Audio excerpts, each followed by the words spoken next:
Totoo ba yung tinext mo sa akin na hinahanap ni Noel ang kanyang tatay? Nagkita ba sila? Ako ang lola mo. Nandyan po si Papa. Noel, pumanaw na ang daddy mo. Wala na ang papa mo. Sa tingin mo ba kaya ko i-set up sarili kong kapatid? Paniwalang-paniwala siya dun sa text, parang tanga. Hindi pa kami isang buwan nagsasama dito, pero nakakapagod na. Bakit ka nga pala napunta dito? Listahan to ng mga properties, ha? Sabi ni Dad, tumawag daw si Love sa kanya, pinapakuha to. Pinagpaplanuhan yata ni Tita Faith na ibenta yung mga properties nyo. Javier? Javier, please. Magkikita pa rin kayo ng anak nyo. Pero depende yan sa'yo. Carl! Oh! Asan si Carl? Carl! Kailangan natin sundin si Noel. Baka kung ano nangyari sa anak ko. Ano ba problema?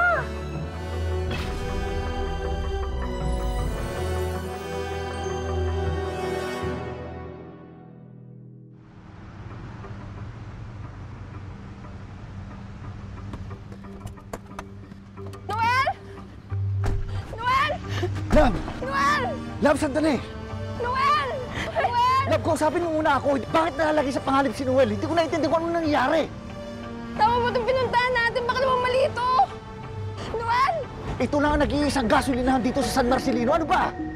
Mama! Mama, may nakita ba kayong lalaki ganito katangkal? Wala po, ma'am eh. Love, buminahon ka nga. Noel! Love, ano ba? Noel! Noel! Ano ba talagang nangyayari?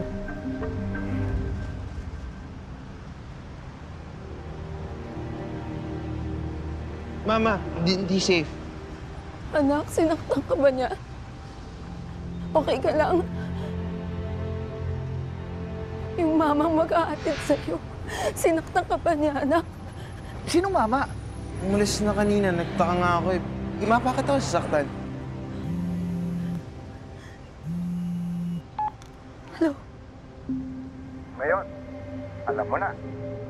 Kahit anong oras, madali ko ipadukot ang anak mo. Tumupad ka kasi sa usapan. Kung ayaw mo, mawala ng tuluyan ang anak mo. Love, wala akong naiintindihan. Ano pa talagang nangyayari? Bakit ngayon mo lang ito sinabi sa akin? Carl naman, alam ko naman kasi kung anong sasabihin mo. Na imbes na umutang tayo kay Javier, ipasara na lang natin yung mga negosyo. Carl, hindi ko naman pwedeng gawin yun. May kailangan patunayan sa pamilya ko. Patunayan? Na ano? Napalpa ka magdesisyon? Well, at least gumagawa ako ng desisyon. Hindi ka tulad mo, puro ka na ng excuses. Ano? Bakit hindi ka nagtuloy ng law? Kasi gusto mo maging family man? Sinong niloko mo, Carl? Hindi ka nagtuloy ng law kasi natatakot kang hindi ka maging magaling na lawyer. Well, I got news for you, Carl. Hindi ka rin magaling na family man. Huwag mo itong gawin tungkol sa akin. Dahil hindi ako naglustay ng pera. Ikaw! Hoy! Hoy! Wala akong nilulustay na pera. Dahil lahat ng perang pinasok natin sa mga negosyo natin, galing sa akin yon. And you know it! Ikaw, anong kinontribute mo bukod sa paninisi mo sa akin? Ha? Ako na nga tong martir! Ako na nga tong tanga! Ako tong asa ng asa! Ako na nga tong buhat ng buhat ng lahat ng mga problema natin sa mga utang natin! Para ikaw, ano? Wala! Bakit ako umutang kay Javier? Dahil wala akong maasahan sa'yo!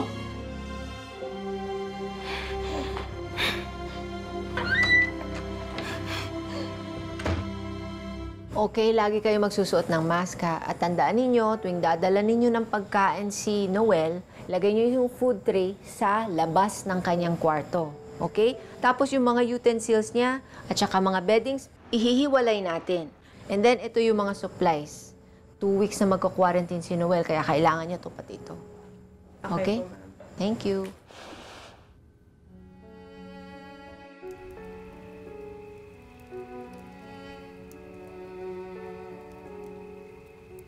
Ang daddy mo, wala na ang papa mo. Sanggol ka pa lang, hinahanap ka namin. Ginawa niya ang lahat para magkita sana kayo. Mahal na mahal ka ng papa mo.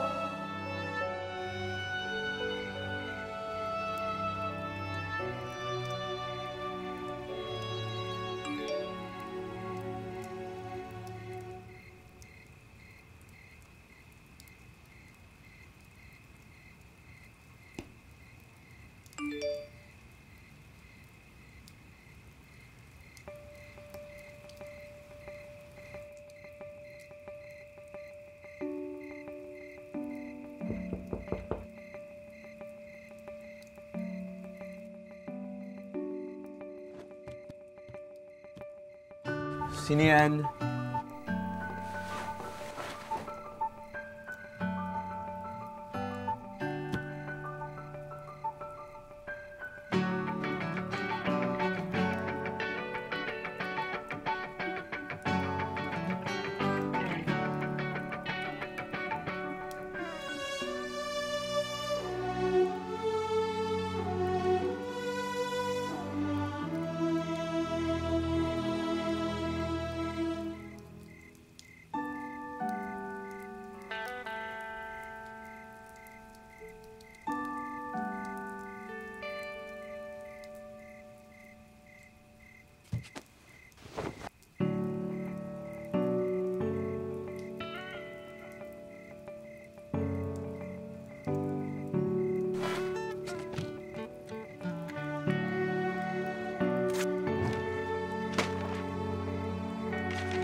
Madam, napainom ko na po ng gamot si Love. Nagpapahinga na po siya.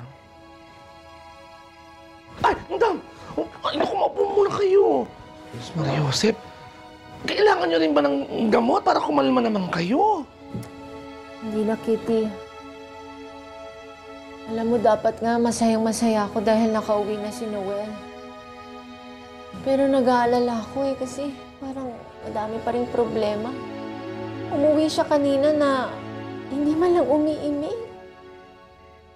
Ay, parang masamang-masama yung loob niya. Naku, madam. Ganyan din po si Love. Dahil pang namatayan. Hindi nga umipik ang pagpapatawa ko.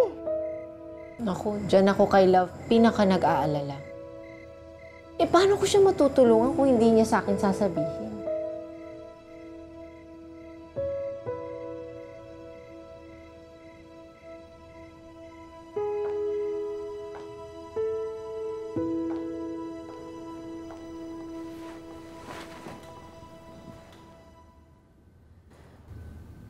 Bata ka pa, ganyan ka na talaga.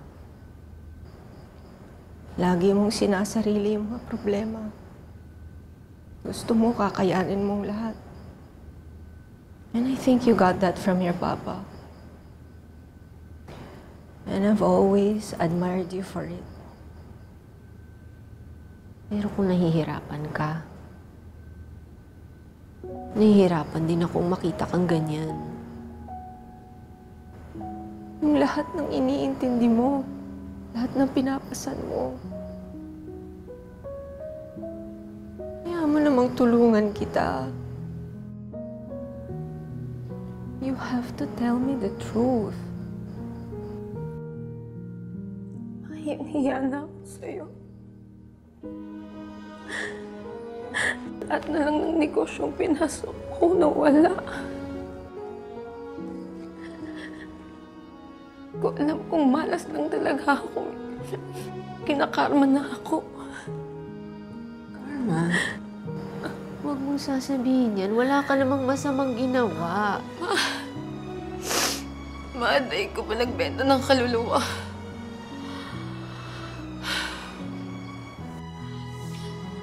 Wala akong mukhang iharap sa'yo kung utang pa ako ulit. Kaya napilitan ako lumapit kay Javier kahit alam kong delikado siyang tao. Javier? Nagpapautang siya sa mga negosyanteng gipit na katulad ko. Una, akala ko kaya ko pang bayaran, pero malas talaga ako eh. Bumagsak na yung business, kapandemic pa. Hindi ko alam kung saan kami ng Diyos ko kung ano pang bayad kay Javier. I know how dangerous he is, but binantaan niya na ako. Dudugutin niya si Noel siyang sasaktan. Ano? man sila. Yung mga mo-atake sa akin noon, sila yun.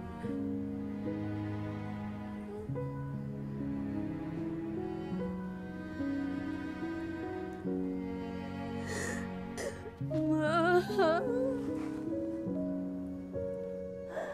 I'm so sorry. I'm so sorry. Hindi lang dahil kay Noel, tagal na akong napakamatay. Huwag mo sabihin yan, love. Huwag mo sabihin yan. Matama si Papa. Ako umahatak sa pamilya ng bumaba.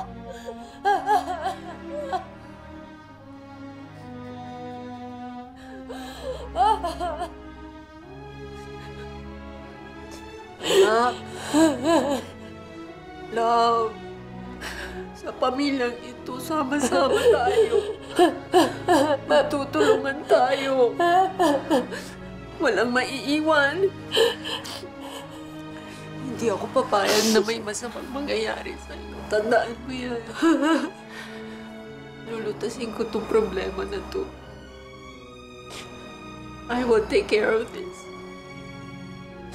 Trust your mama.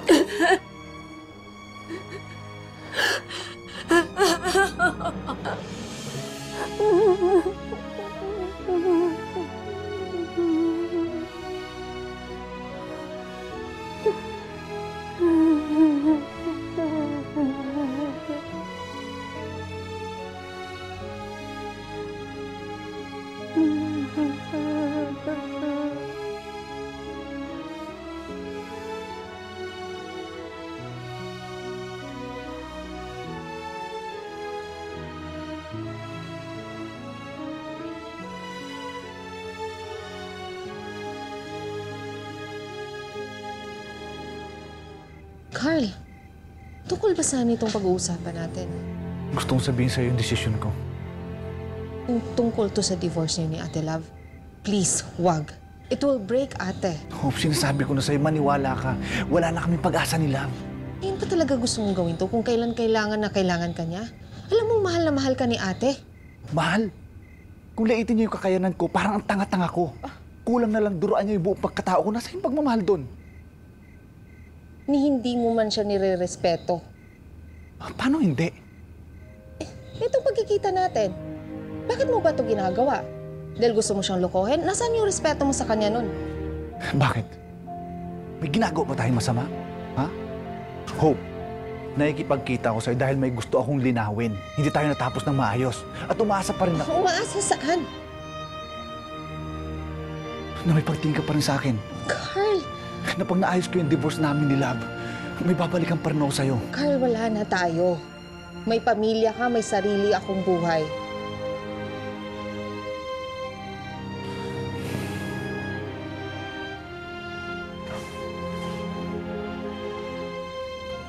Si Eric to, ano? Ano? Oo, si Eric. Kaya mo pinagtutulakan sa ate mo dahil sa kanya.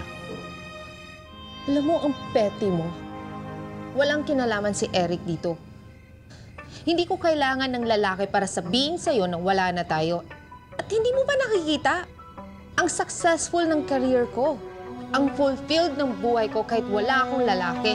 Pero ngayon, lugmok na lugmok ka. Pati yung negosyo mo bumagsak na. So sinong sasalo sa'yo? Di ba? Yung lalaking abogado mo? Di mo naman siya pinapansin dati, ah. Pero ngayon, kukuha ka lang ng lalaki doon pa sa tira-tira. Hayop ka!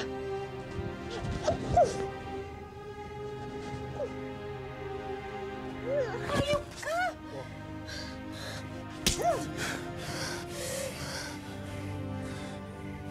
Ngayon mo sabihin hindi mo ako mahal. Sa tingin mo, may matitira pa akong respeto o pagmamahal sa'yo pagkatapos ng ginawa mo?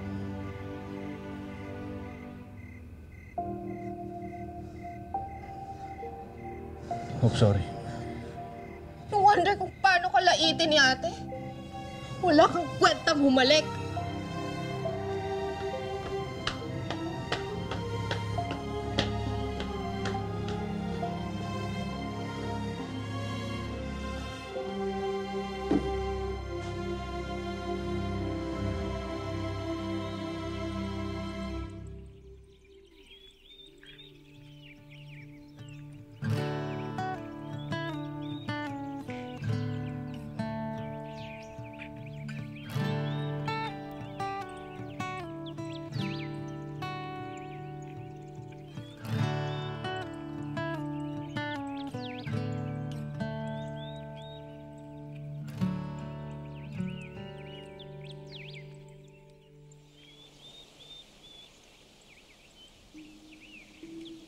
Merong gustong sabihin ng ate love ninyo. At ang pakiusap ko lang ay huwag niyo sana siyang husgahan.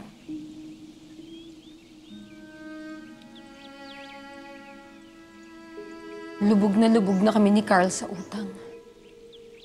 Alam na namin. Joy, please.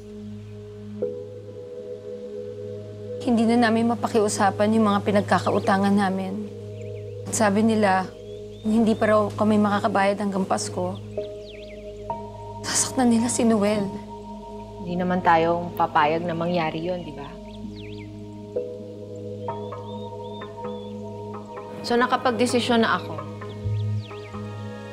Babayaran natin sila. Gagamitin natin ang mga properties ng papa ninyo na pwede nating ibenta. Ma, wait. Ate, I understand. I don't mean anything wrong, pero hindi pwedeng babayaran natin sila ng ganun-ganun lang. Ho? Si Noel na pinag-uusapan dito. I know. Naisip ko lang na wala kasing kasiguraduhan eh. If magbabayad tayo ng 50 million, titigilan na ba nila tayo? 50 million? Pera lang naman nila, gusto nilang mabalik eh. You're right. At kahit may isang salita pa ang tao na tulad nila, I think kailangan natin lumapit sa otoridad. No. Bakit hindi natin tawagan si Eric? I mean, we can ask help from him. Hope, bakit naman si Eric? Bakit naman hindi?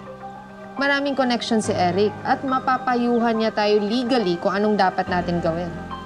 I agree with Ate Hope. Mga kriminal ang mga yan. Kailangan natin protektahan ang sarili natin. Ma, please, subukan naman natin to. Okay. Tawagan mo na si Eric.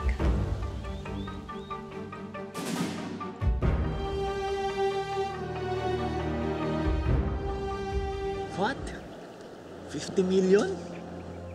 Ano yung tsura ng 50 million? Sus, madali lang yan. Penthouse, Ferrari, early retirement, or vacation sa Europe. Magbabayaran kaya yun, Mama? Alam mo, buti na nga lang na-convince ni Hope Amao na humingi ng tulong sa mga polis. Kasi imagine, kung napilitan siya magbenta ng properties, that sweetheart will be bad. Paano ba? Siyempre, mababawasan yung mga properties na mamanahin ninyo. Alam mo, ayang ka na naman eh. Puro lang talaga mana-mana yung lumalabas bibig mo, no?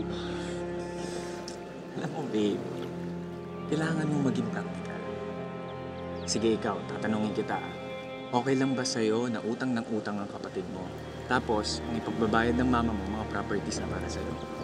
Eh, paano kung kailangan din niyang aregluhin yung problema ni Hope? Ano, magbebenta na naman siya ng properties? Ano na lang matitira sa'yo? Hello, Eric? Yes, bukas na lang namin ibigay yung ibang details. And I think mas mabuti kung si Ate Love na mismo ang kumausap sa'yo. No problem. Didiretso ako dyan pagkatapos ng court appointment ko sa umaga, ha? Are you sure? Baka may iba kang schedules.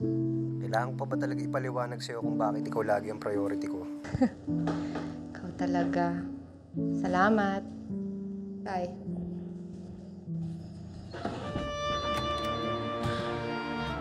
Alam kong galit ka sa akin. Walang excuse yung ginawa ko sa'yo kagabi. Sana patawad mo ako, Hope. Ano? Tapos ka na?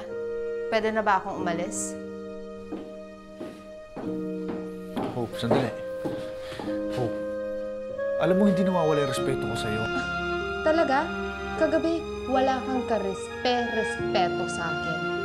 But don't worry, the feeling is mutual. Hope, maniwala ka.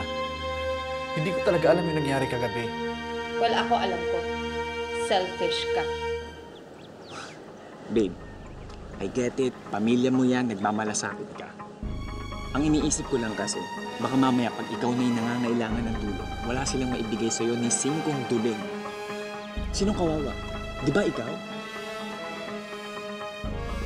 Look, babe, ayoko lang kasi na mapagsamantalahan ka at malamangan ka dahil sa sobrang pait. Hindi totoo yan. Alam mong hindi totoo yan, kilala mo ako. Honestly, Carl, hindi ko na alam kung anong totoo sa'yo. Alam ko yung ibang tao nagbabago, pero yung iba, habang nagbabago, lumalala. will you just please excuse me? Sige, sabihin mo sa akin. Ano ang dapat kong gawin?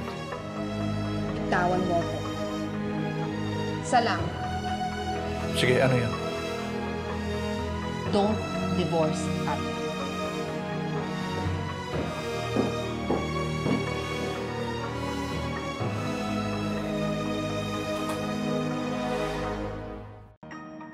Pinapansin ka lang naman ni Hope dahil tinutulungan mo siya sa mga kaso niya. Yun lang yun. So ngayon, sinisisi mo sa akin ngayon yung problema mo kay Hope kung bakit kanya iniwan? Para hindi ko naman siya masisisi, tignan mo nga itsura mo. Okay ba tayong dalawa? Ano bang ibig sabihin sa'yo ng okay sa ating dalawa? Dahil parang mga okay sa atin, di na normal sa iba eh. Guys, mag-focus tayo kung paano natin makukuha ulit yung laptop. Dahil kung inaakala niyo yung napakagulo na ng mga buhay natin sa ngayon, kapag nalaman ni Mama ang laman ng laptop na yon, it will be hell on earth for all of us.